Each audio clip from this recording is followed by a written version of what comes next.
Hi guys, Haphazard Garage here today. We're going to be showing you how to remove some clear coat scratches. So we've all been there when you've washed your Pride and Joy and after drying it off you've realised that there's some scratches that look a little bit like this.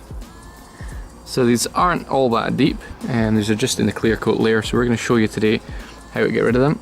Quite an awkward place, there we go, you can see them a bit better now. So I'll show you what tools you're going to need today and then we'll talk you through the process.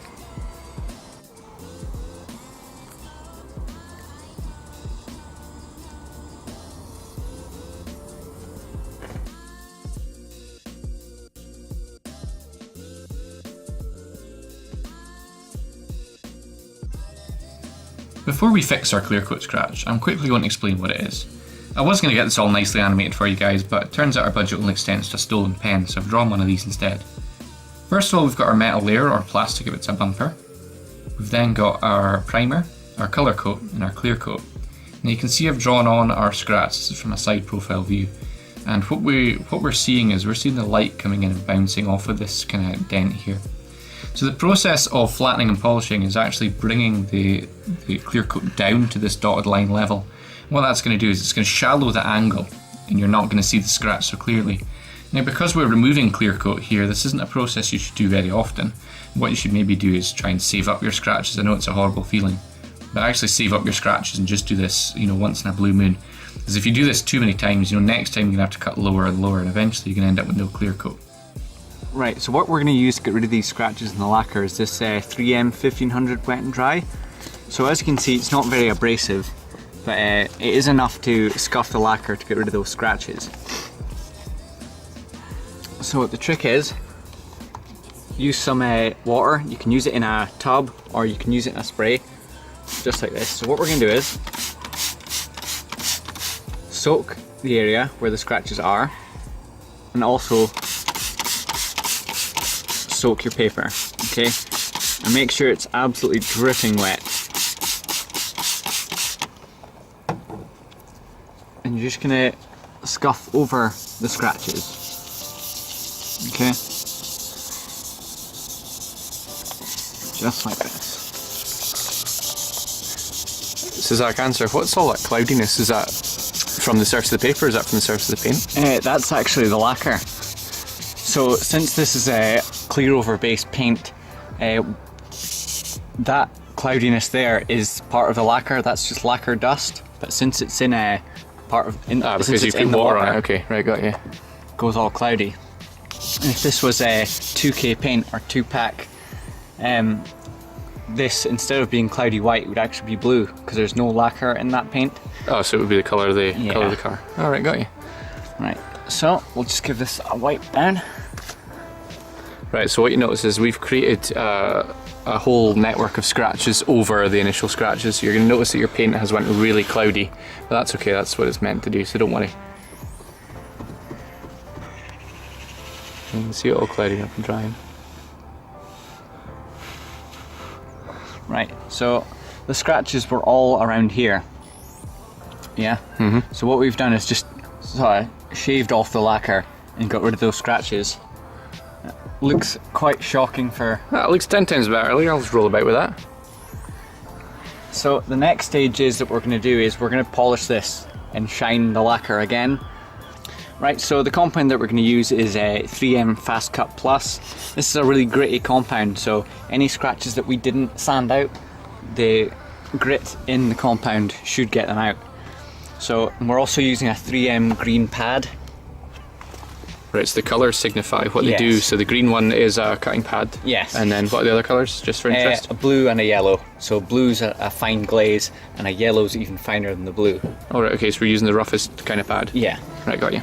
So we're just going to apply a nice good amount in the centre. And a good tip is apply it to the head and not to the panel. Okay. When you apply compound to the panel, it can dry in. Right, and we don't want that. It'll dry in whilst you're polishing it, and if it's on the pad it'll keep it moist. Right, so we're going to start polishing this up. We're going to start on quite a low speed and slowly work our way up. So we're just going to dab the polish on all around the car. just like that. And your pad is still moist with the polish, so it won't dry in. Right, and that's going to stop us kind of burning through the paint a bit easier, is it? So.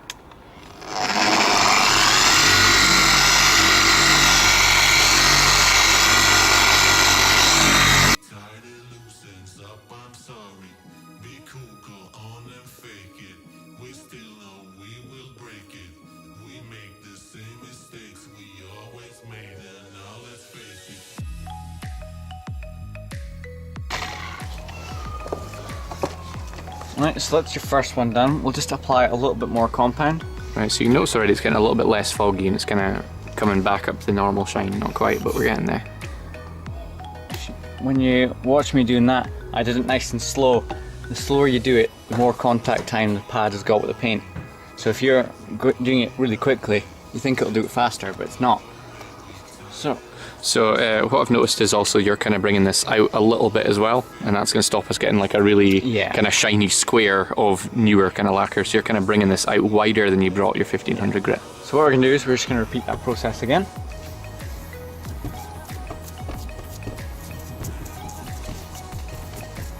And this looks wider again from last time.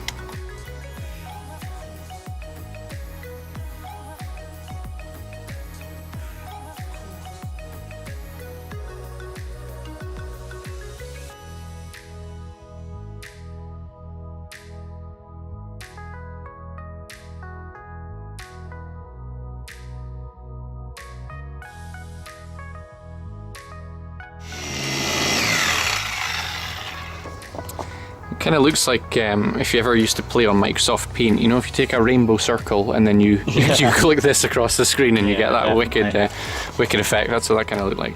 Right, so what's the next step? Well, what we're going to do is we're going to do this 3 times. Okay.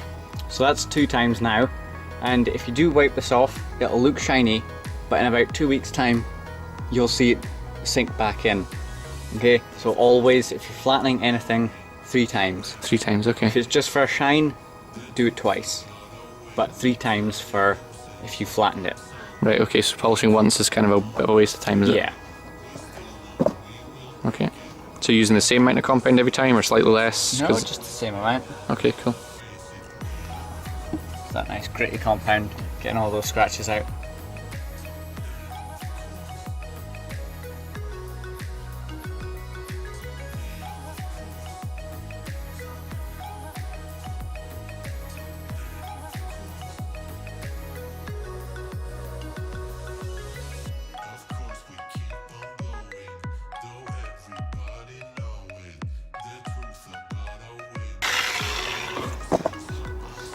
Right, cool, so what's next? What we'll do is we'll wipe it off and check where we're at. And this will let you know if you need to do another layer of that or whether we're doing okay. So what to do is we're just going to use a microfiber cloth, make sure it's nice and clean. This is a brand new one, so there shouldn't be anything on it. Yeah, so the last thing we want to do is get a little stone in that and then undo all that work.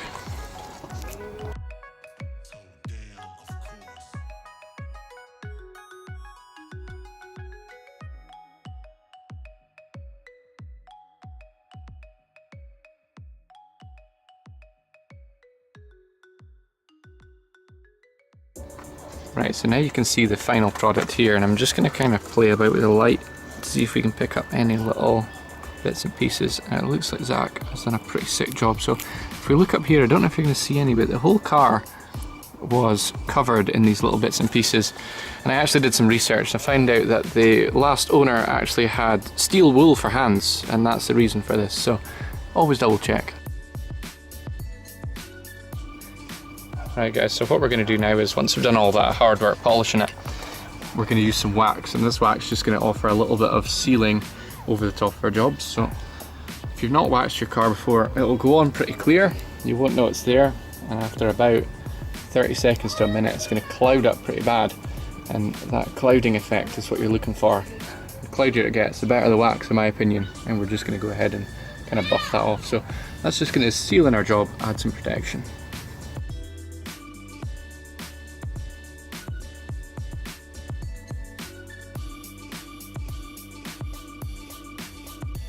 Right, so you can see the job there's all good. We've waxed it, it's all sealed in. If you guys have got any questions or you want any advice, you've always asked a qualified paint technician, so this is some pretty solid stuff he's given you today, and this is exactly how it would be done if you were to get those scratches removed at a garage. So drop us a wee comment if you've got any questions and Zach will respond and give you some advice.